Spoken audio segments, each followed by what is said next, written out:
అది ఎట్లా మాయమవుతుంది కదా. ఓం పీ పుష్ మైక్ అని పెట్టమ్మా. నేను అనేసాను.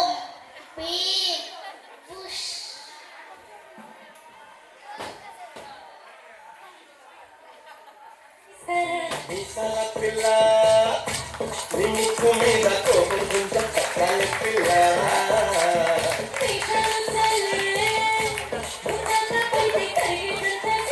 ఏం చేశారా మా గడి క్లాస్ మాకి ఇప్పుడు అదే కోసుకోరా వంచుకోరా అది తగ్గిపోయింది ఆటోమేటిక్గా.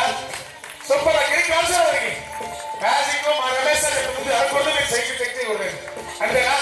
ఒకసారి గడి క్లాస్ అమ్మా పిల్లలకి ఎదగమ్మా ఎంటర్టైన్మెంట్. వాళ్ళు మీరు గమనించండి, మనం ధైర్యంగా స్టేజింగ్ ఒకటి చేయగలుగుతున్నాం అంటే వాళ్ళ సక్సెస్ రేట్ పెరుగుతున్నట్టు, పాజిటివ్ నేచర్ పెరుగుతున్నట్టు. నేను అన్ని చక్కగా చేయగలుగుతున్నటువంటి